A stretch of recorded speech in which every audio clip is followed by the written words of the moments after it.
It's actually evening here, but I wanted to get this video done. Hopefully I'll have it uploaded hopefully by tonight, and I'll post it.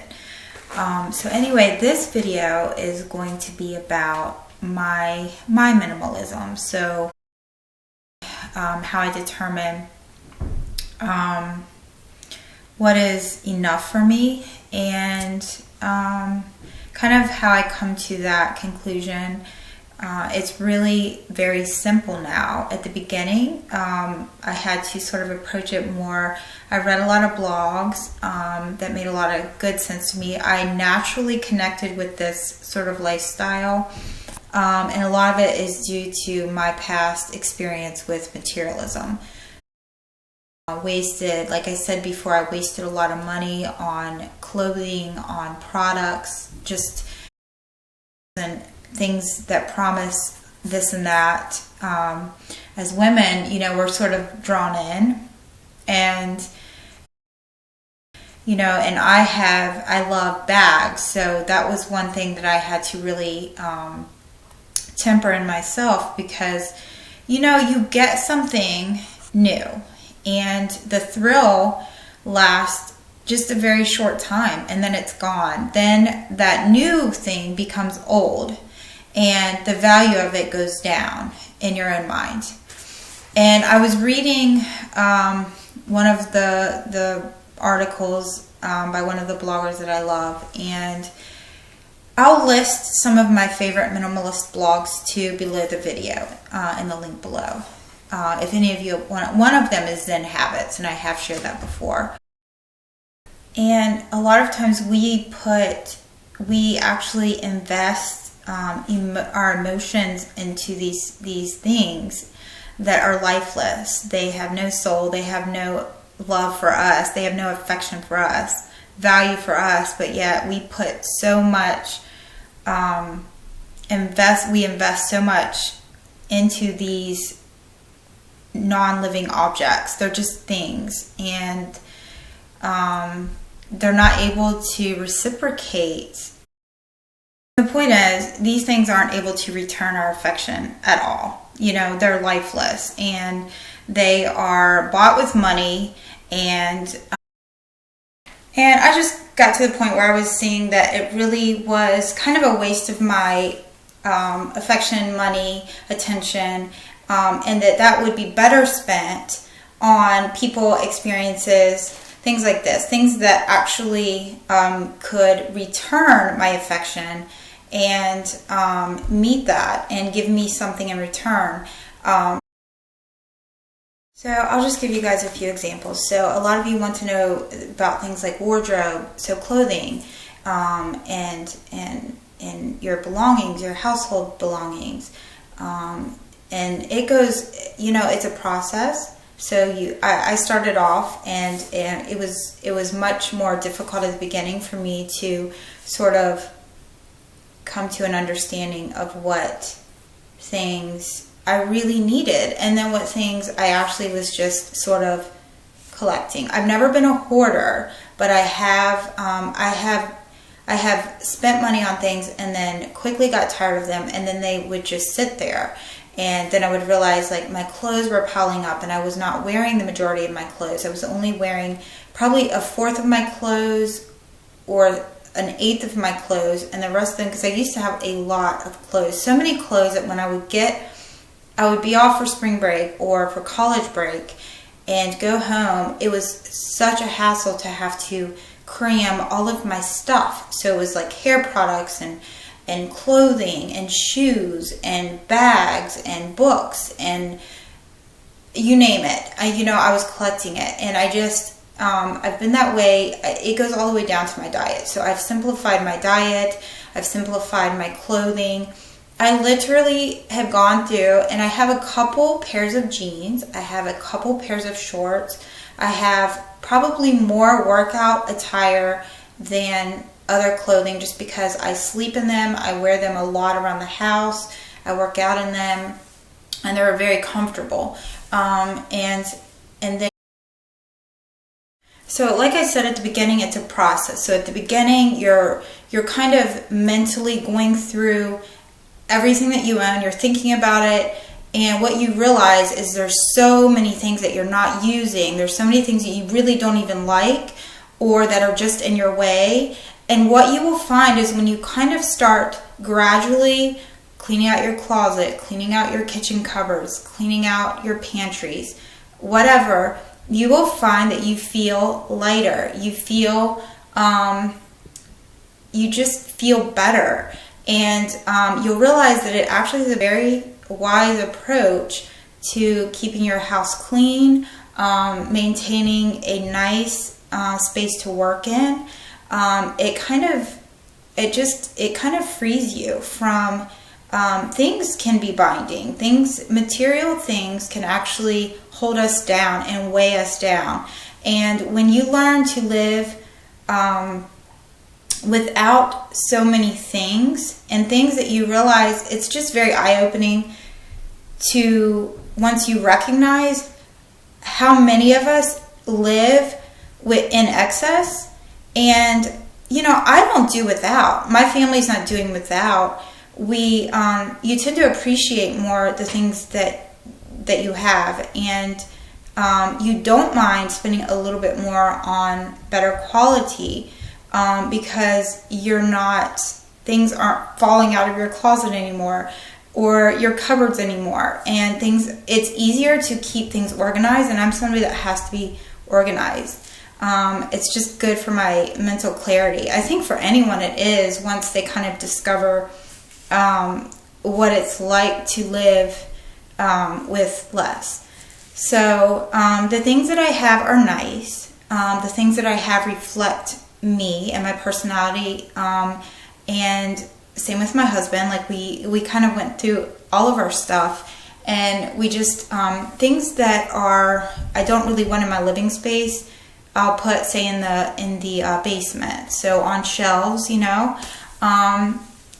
and if it just isn't being used, and what I do a lot of times, if there's something that I'm just not sure, and I've even gone through photo albums, like tons and tons of photos, and I did the same thing there. So there were some pictures even that stressed me out, that caused me stress, or were bad memories associated, and I got rid of them. So it's like I cleaned closet, I cleaned house completely eventually, but it was a process. And so it's like, how much makeup do you really need? Like, how much do you use? And so I just keep the essentials. I keep the things that really work for me, my skin, my hair, and it's like one product. So it's not like 5 different hairsprays, for instance, or 5 different mascaras. I keep one, and I keep my favorite one. When it comes to my food choices, I even keep that very simple. So I keep things that make me feel my best, make me perform my best, think my best, look my best.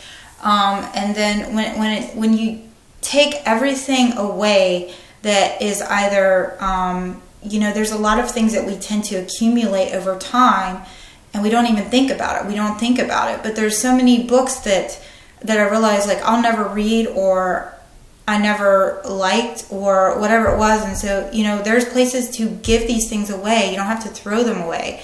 So I'm really big on giving to like Goodwill or thrift shops and things like this. And then I also bargain shop. So I'll shop at places that I can get, say, a brand name Oshkosh jacket for like $10 or $5, and I feel great. My kids grow out of them so quickly. And so but like I said, the things that I have are nice quality. They are well made. They reflect who I am as a person. And if now at this point, it's been about 1.5 to 2 years, but at this point, the things that I own, I actually use. I can honestly say there's nothing that I own that I don't own for sentimental value, or that I use. So I don't have clutter around my house anymore, and it's so much easier to keep it clean.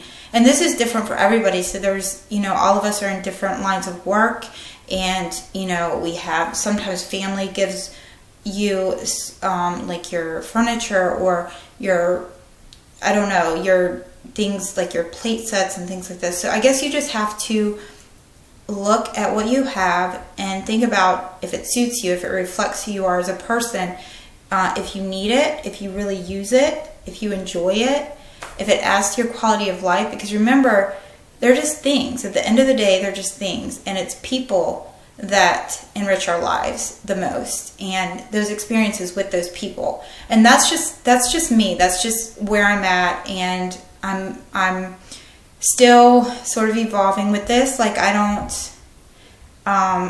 try to follow a method or anything like that. It just makes really good sense to me, and it keeps me focused on things that are kind of just that add value to my life, right? Instead of, I'm not obsessing about this. Now there's some things sometimes that I see that I want, and I have my eye on it. It's usually like a bag or something, but I own 2 bags now. That's it. So, you know, and so what I'll do is I will give one away once I say I would get another one, and they're never expensive, but I'll give one away to, you know, and bring a new one in.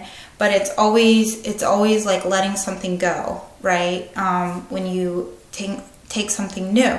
So it's kind of fun, and it's actually not stressful at all, because it's not like I'm feeling guilty when I go out and buy things now. Whereas before, it's like I would just buy them, and then the guilt, I would feel guilty because I spent too much, or I didn't need that, or I didn't need this, or I realized I didn't really like it, or I never wear it, right? So there's no guilt because you're thinking about it. Just like I think about what I eat, and I think about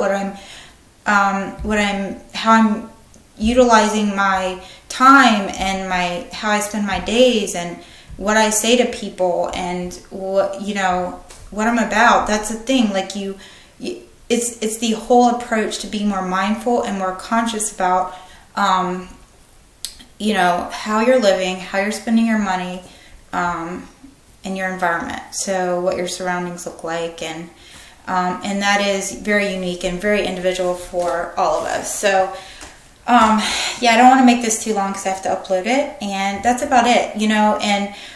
And make this if you're kind of inclined this way, or you're thinking about minimalism or anything like that. There's so much out there, and so many different.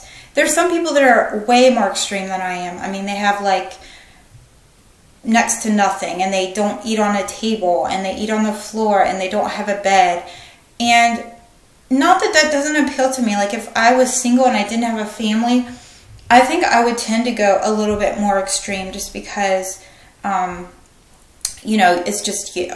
So, but for me right now, I need the certain essentials, and my family does. And so it's not like I'm trying to be extreme or like a nutcase with this. I'm very balanced in my personal approach to it, and, I every year, like this for Christmas, for example, I buy 2 or 3 new ornaments, and let my kids help me sort of pick them out, and we order them. So every year we have a few new ornaments, and as they get older, and years from now, we'll have like a whole tree full of like special ornaments that we've all sort of had a part in picking out.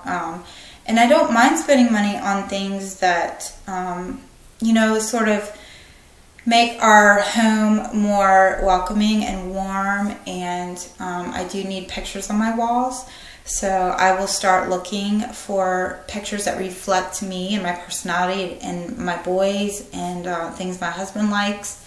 And that'll be fun, but I'm not going to buy something just because it's on sale, or just because, I need a picture on my wall. I'm going to buy something because it's going to be something I really genuinely like and feel is going to add to my environment and my space. So I hope this was helpful. Let me know if you have any more questions about this, or write me underneath, or private message me, because there's more I could say on it, but that's the gist of it. So anyway, we love our new house, and it's snowy here. It's very wintry and Christmassy, and I've been in a really good mood for like 2 weeks now. So Anyway, cheers and thanks for watching. I'll talk to you soon. Bye.